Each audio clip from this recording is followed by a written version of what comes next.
Hola, soy Carlos Rimachi, inspector de trabajo de la SUNAFIL. Bienvenidos al curso de prevención de riesgos laborales en la micro y pequeña empresa. Y hoy vamos a comenzar la clase de investigación y notificación de incidentes y accidentes de trabajo. Primero hablemos sobre el principio de prevención. La Ley de Seguridad y Salud en el Trabajo establece que se tiene que prevenir cualquier daño que afecte a los trabajadores, y no solamente a ellos, sino también a toda persona que esté dentro del ámbito o la jurisdicción del empleador, llámese visitantes, llámese contratistas, subcontratistas, sobre todos ellos tiene la responsabilidad sobre su seguridad el empleador. El segundo principio importante es el de protección. Los trabajadores tienen el derecho de ser protegidos, tanto por el Estado como por el empleador, respecto de condiciones de trabajo que le brinden un ambiente seguro y saludable para este trabajador. Bien, a continuación vamos a ver lo que respecta a lo que son los accidentes de trabajo. El empleador debe realizar la investigación de todo accidente de trabajo que ocurra dentro de su ámbito. Es importante también que no solamente se deben de investigar los accidentes, sino también los incidentes, como vamos a ver posteriormente. El empleador, de la mano de los trabajadores o de sus representantes, son quienes tienen que hacer esta investigación, llámese accidentes de trabajo, incidentes, enfermedades ocupacionales. Y es así como todos ellos deben de realizar estas inspecciones. Y es más, cuando ocurre un accidente mortal, también la autoridad del trabajo, representada por el inspector del trabajo, es quien realiza esta investigación. ¿Y por qué debemos realizar estas investigaciones? Miren los datos que tenemos. En el año 2018, un poco más de 20.000 accidentes de trabajo han sido notificados aquí. Esto es basado en las estadísticas del Ministerio de Trabajo. Eso significa que aproximadamente al día 55 accidentes de trabajo se han producido. Estos accidentes han ocurrido en las principales ciudades: Lima, Arequipa, Piura, y de ellos en las actividades donde más trabajadores comprenden, llámese industria de la construcción, servicios, industrias manufactureras. Entonces, inclusive de ellos, aproximadamente 160 de estos accidentes han sido mortales. Y más allá, si nosotros vemos la estadística del año pasado, esta estadística ha subido. Tenemos aproximadamente 35.000 accidentes de trabajo notificados, acuérdense, porque nos conocemos de accidentes que no han sido notificados. Ahora pasemos a lo que es un incidente y un accidente. En palabras resumidas, ¿cuál es la diferencia entre ellos? Básicamente, la presencia del daño que ocurre al trabajador. Si hay un daño, es un accidente. Si no lo hay, es un incidente. Muy bien, ¿y cuáles son las causas de estos accidentes? Nosotros podemos establecer dos tipos de causas principales. Aquellas relacionadas a el trabajador, que debemos decir es aquellas causas que se presentan con mayor frecuencia.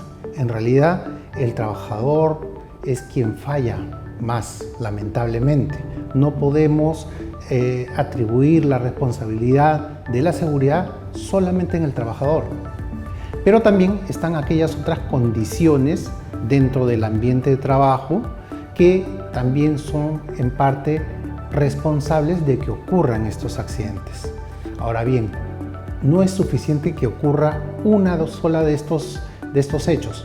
Pueden haber, o muchas veces en la vida real, se suman una serie de actos inseguros y de condiciones inseguras que juntas contribuyen a la que se materialice un accidente.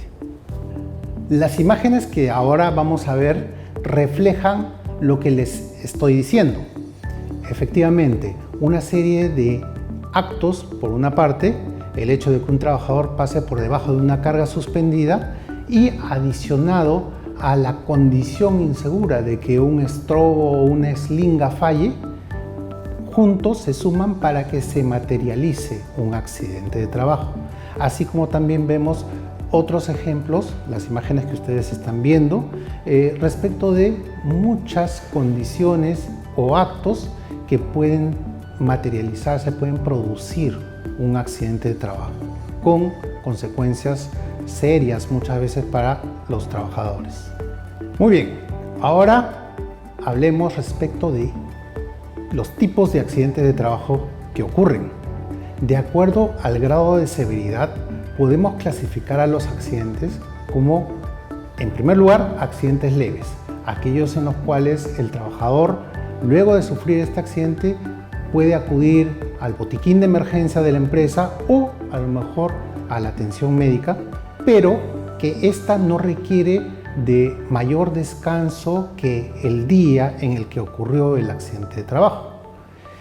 Existen otros accidentes en los cuales la atención médica y a criterio del médico le indica un descanso que va más allá de ese día. Entonces, apenas haya un día de descanso adicional, ya se le considera como un accidente incapacitante.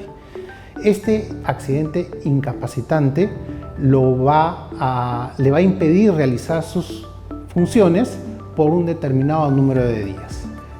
Y después este trabajador se va a reintegrar a sus labores habituales sin mayor problema. Pero ¿qué pasa cuando el accidente de trabajo produce ya alguna consecuencia perduradera en el tiempo? Entonces a esto ya le llamamos un accidente con una incapacidad permanente. Y esta incapacidad permanente puede ser tanto parcial como total. En el caso del accidente con incapacidad permanente parcial, el trabajador puede reintegrarse a las labores con excepción de algunas actividades que por sus limitantes no va a poder realizar. En el caso del accidente con incapacidad permanente total, el trabajador lamentablemente ya no va a poder continuar con sus labores. Y finalmente tenemos a los accidentes mortales, ¿no?, donde ocurre lamentablemente la pérdida del trabajador. Y en realidad estas son situaciones bastante serias que afectan no solamente a la empresa, sino principalmente a la familia, los deudos de este trabajador. Ahora, unas palabras respecto de lo que es la notificación de estos accidentes. Es muy importante para ustedes que sepan cuándo se debe notificar un accidente, un incidente o un evento mucho más importante, en el caso de los accidentes fatales. La responsabilidad es tanto del empleador, por una parte, como de los centros médicos que atienden en estos casos a los trabajadores. Cuando el empleador es el responsable de realizar la notificación, en dos casos principalmente: los incidentes peligrosos y los accidentes de trabajo fatales. Los accidentes mortales, cuando ocurre inmediatamente la muerte del trabajador, porque puede ocurrir, y se han dado casos en los cuales el trabajador se accidenta, queda muy mal herido, sus compañeros, la empresa, lo traslada a un centro de salud y en el camino o al momento de llegar constatan que el trabajador ya falleció. Esto también es considerado como accidente mortal. Pero ¿qué pasa en la situación en la cual el trabajador llega con signos de vida, el centro de salud lo atiende, le da las atenciones de emergencia, una serie de procedimientos, puede entrar a sala de operaciones, en fin, y en cosa de horas, de pocas horas, el trabajador fallece? Aquí ya el empleador no tiene la responsabilidad de realizar la notificación. Quien realiza esa notificación es el centro médico que atendió a este trabajador. En el caso de los centros médicos asistenciales, sí, pues ellos son los encargados de notificar, de comunicar a la autoridad administrativa del trabajo todo el resto de eventos, accidentes de trabajo y enfermedades profesionales que se hayan diagnosticado, que hayan sido diagnosticadas por los profesionales de la salud. En el caso del empleador, eso sí, es muy importante que tengan en consideración que solamente tienen 24 horas para realizar esta notificación, a diferencia de los centros médicos que sí pueden notificarlos hasta el siguiente mes, hasta el último día hábil del siguiente mes en el caso de los accidentes, y en el caso de las enfermedades hasta 5 días después de realizado el diagnóstico. ¿En qué consiste la investigación de los accidentes e incidentes?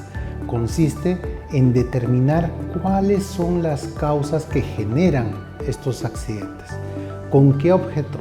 Con el objeto de determinar cuáles son las fallas del sistema de gestión de prevención de riesgos que tenemos dentro de nuestras labores y con ello establecer qué podemos hacer para corregir, para reparar esas pequeñas inconsistencias o defectos que podamos nosotros haber encontrado.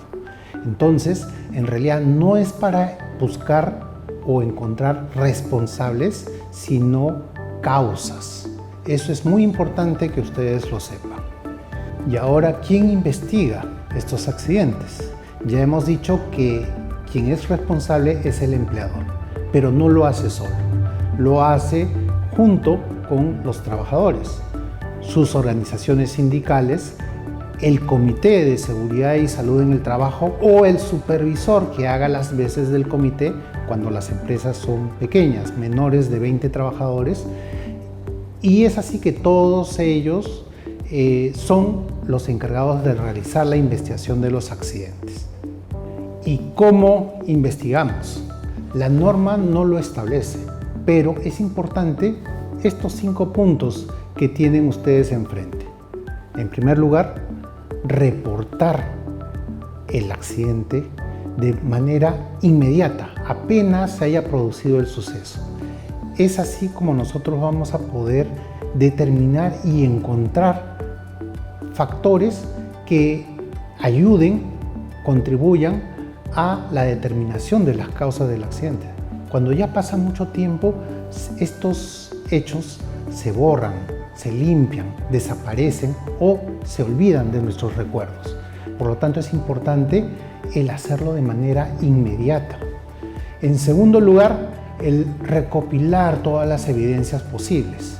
Nosotros podemos tener acceso a la filmación de una cámara que esté presente en el lugar del accidente, imágenes fotográficas,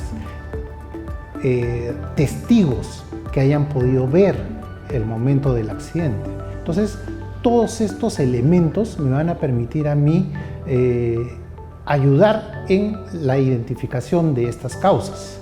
En tercer lugar, tenemos que conocer y manejar adecuadamente un método para justamente realizar esta investigación. Es muy importante, esto tampoco nos lo dice la norma. En cuarto lugar, una vez que tengamos todo lo previo, ya podemos establecer e identificar las causas que hayan producido de manera inmediata el accidente de trabajo. Y estas causas inmediatas nos van a permitir establecer las causas que están detrás, las llamadas causas básicas. Y por último, el establecer e implementar las acciones correctivas que derivan de estas causas que hemos encontrado. Ahora hablemos un poco respecto de algunas de las metodologías más comúnmente utilizadas, comenzando por la de los 5 porqués. ¿No? Ocurre un accidente, por ejemplo, como el caso que ustedes ven en la imagen, ocurre que un trabajador se disloca o se dobla la rodilla. ¿Por qué ocurre esto? porque se cayó de la silla, simplemente, en primer lugar. Pero ¿por qué se cae de la silla? Porque la silla tenía o le faltaba una rueda. Ahora, ¿por qué le faltaba una rueda? Porque se rompió esta rueda. ¿Y por qué se rompió esta rueda? Porque la silla estaba deteriorada. ¿Y por qué estaba deteriorada la silla?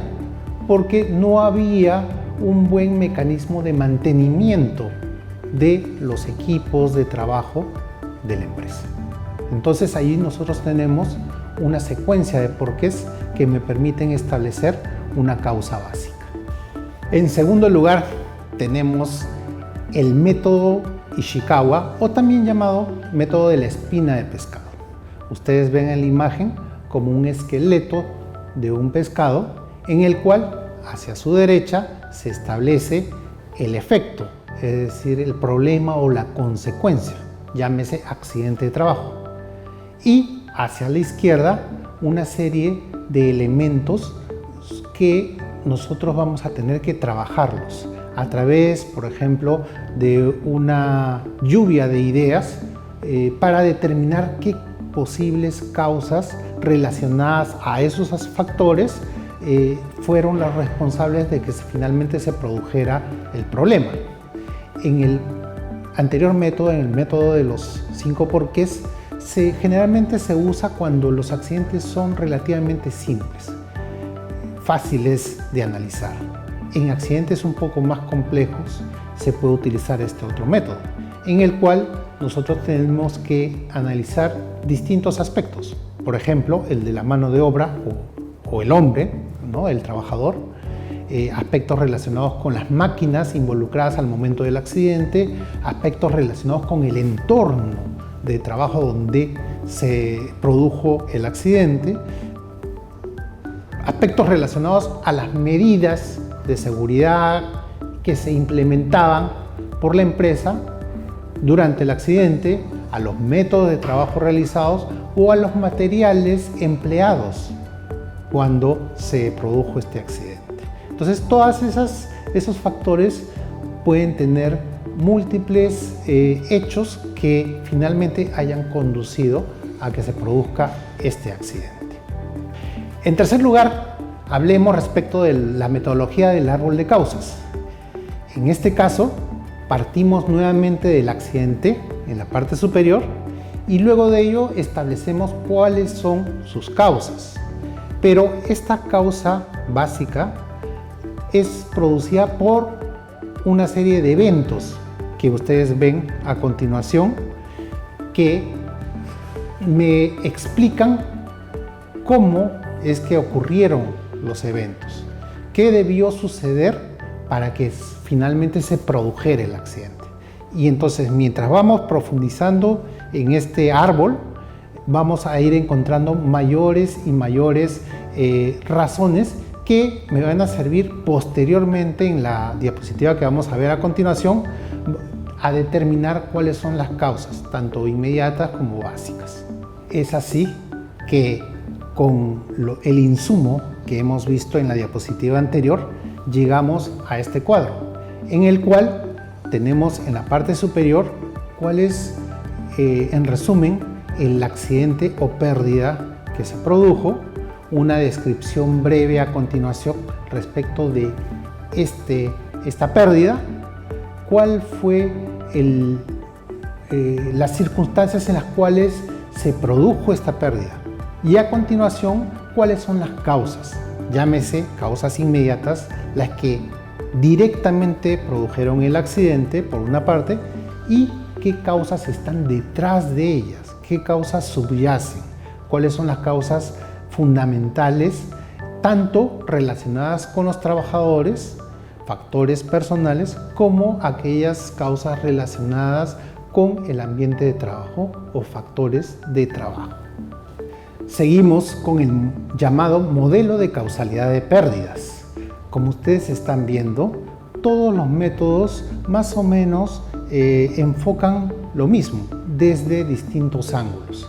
Igualmente en este caso, nosotros partimos para realizar la investigación de la llamada pérdida o accidente de trabajo.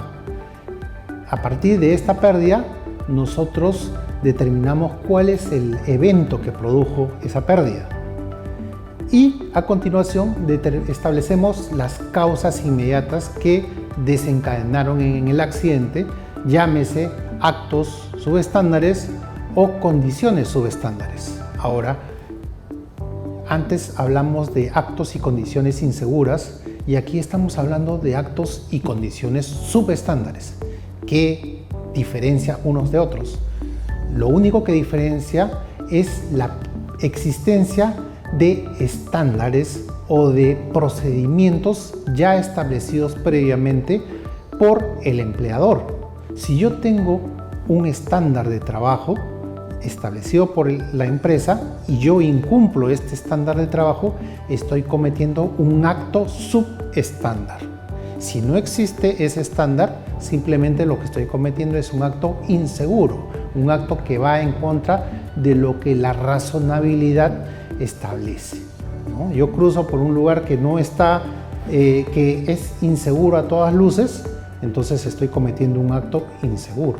Pero si mi norma, mis estándares decían que tú no tienes que pasar por allí y yo paso por allí, estoy cometiendo un acto subestándar. Dicho eso, una vez que determinamos las causas inmediatas, pasamos a las causas básicas, que son las causas que motivan o originan estas causas inmediatas. Y finalmente, estas causas básicas responden a una ausencia de medidas de control, que son aspectos mucho más generales. Y para implementar las soluciones y la propuesta de medidas correctivas a este accidente, partimos en sentido contrario. Si nosotros corregimos las fallas en los mecanismos de control, en realidad vamos a corregir todos los eventos, llámese causas básicas, causas inmediatas, que produjeron el accidente. Entonces, corregimos principalmente las faltas de medidas de control. Entonces, es así como nosotros, por ejemplo, aquí podemos observar y preguntarnos, ¿cuál es el daño producido a la persona o al medio ambiente que vamos a tener que investigar? El daño o pérdida, ahí ustedes tienen ejemplos, una herida cortante, un hematoma en rodilla, una fractura, una quemadura, todos ellos son daños. O en otros casos pueden haber pérdidas. Nosotros dejamos caer una carga elevada y se pierden a veces los materiales o insumos que se encontraban en ese paquete. Entonces también nosotros podemos hablar de pérdidas de materiales de la empresa. A continuación, nos preguntamos, ¿cuál fue el tipo de contacto que ocasionó este accidente o incidente de trabajo? Podemos habernos golpeado contra un objeto o haber sido golpeados por un objeto. Podemos haber sufrido una caída, ya sea a un mismo nivel o a distinto nivel. Podemos haber quedado atrapados por algunos elementos de un equipo que tiene partes en movimiento. Podemos haber una serie de circunstancias que justamente son las causas de estos accidentes. Es así que estos incidentes o accidentes tienen causas que inmediatamente o directamente produjeron estos accidentes. Y ya hemos hablado de los dos grandes grupos, tanto los actos inseguros o subestándares como las condiciones inseguras y subestándares, y allí ustedes tienen algunos ejemplos de ellas. Pero estos subyacen o descansan sobre las causas básicas que vamos a ver a continuación.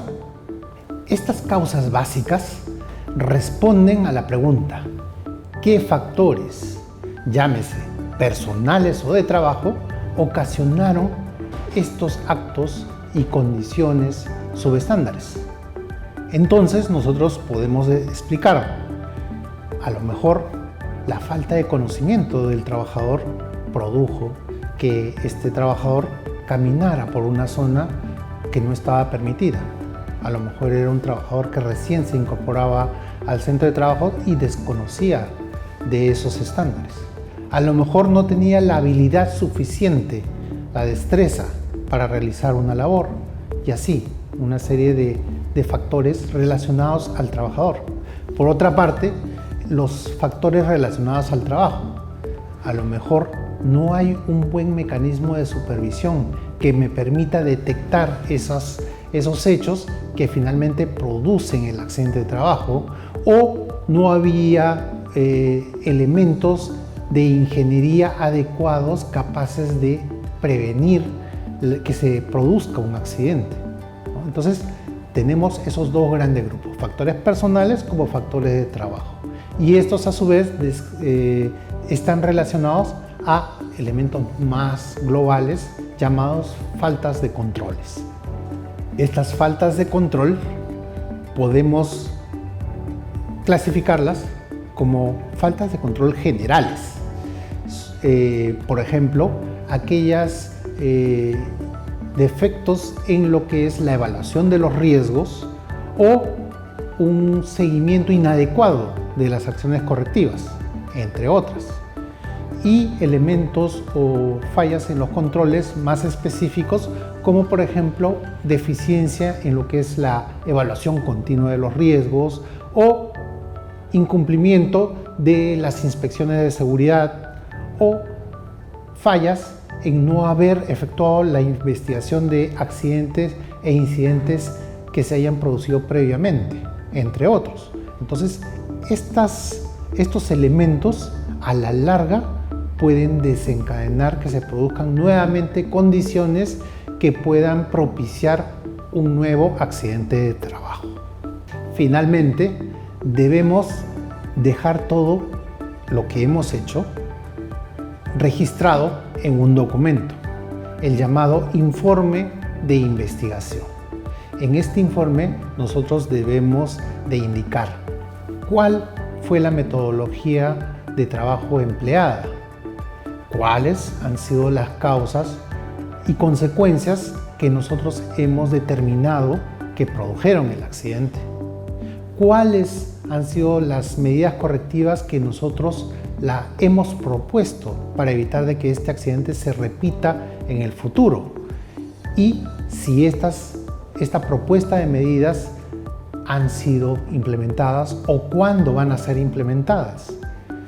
Finalmente, y es algo que también quisiera recalcar y que es importante para los empleadores, ¿cuáles son los costos directos e indirectos que se han producido a causa de este accidente? Muchas veces el empleador solo ve la punta del iceberg. Puede estimar un costo de ciertas pérdidas, pero en realidad el costo es mucho más amplio. El 90% del costo no lo vemos, lamentablemente. Y esto da una idea al empleador de por qué la importancia de realizar esta investigación y de adoptar medidas correctivas a fin de mejorar mi gestión de prevención de riesgos. Muy bien, entonces ya concluyendo esta clase, vamos a hablar respecto de lo que es el procedimiento inspectivo. El inspector de trabajo se le asigna una orden de inspección basada en la denuncia de un trabajador o en la aparición en prensa de la noticia de un accidente, muchas veces fatal, entre otras causas que generan esta orden de inspección. Una vez generada, es encargada a un inspector en particular, quien tiene un periodo de tiempo, generalmente de 30 días hábiles, para concluir sus actuaciones de investigación y terminar con un informe de actuaciones inspectivas o con un acta de infracción. Tenemos plazos, nosotros los inspectores, como por ejemplo, tenemos un plazo de 10 días hábiles para comenzar, una vez que se nos asigna la orden de inspección, comenzar con el trámite de esta orden. Y también el caso particular de los accidentes mortales, que cuando se nos comunica tenemos la obligación de iniciarlos el mismo día y tenemos el plazo máximo, no de 30, sino de 10 días hábiles. Y que por situaciones particulares podríamos aplazar, ampliar un plazo similar de otros 10 días hábiles, dependiendo de las circunstancias, para finalmente llegar a la determinación del accidente, de las causas que produjeron el accidente de trabajo. Entonces, cuando el inspector comienza a realizar estas actuaciones de investigación, él tiene a su disposición un abanico de posibilidades. Él puede realizar a través de estas visitas de investigación o inspección las actuaciones necesarias para determinar las circunstancias en las cuales se produjeron los accidentes, verificar cómo se produjeron estas circunstancias, cuáles han sido los documentos que existían previamente en relación a las medidas de seguridad, el uso de EPPs, inspecciones in situ para ver qué factores pudieron haber contribuido con este accidente. Acuérdense que nosotros los inspectores, con la casuística de inspecciones que tenemos, ¿no? Tenemos varios años, muchos de nosotros tenemos varios años viendo todos los días accidentes de trabajo. Entonces tenemos el expertise, la experiencia necesaria para poder establecer justamente estas causas, factores o hechos que a veces no son vistas por el propio empleador o los trabajadores. Entonces todo esto suma para contribuir a establecer y esclarecer las causas que produjeron este accidente de trabajo. Ya concluyendo, existen incumplimientos que son determinados por la autoridad del trabajo. Estos incumplimientos son clasificados como leves, graves y muy graves, de acuerdo a la ley y el reglamento de la inspección del trabajo.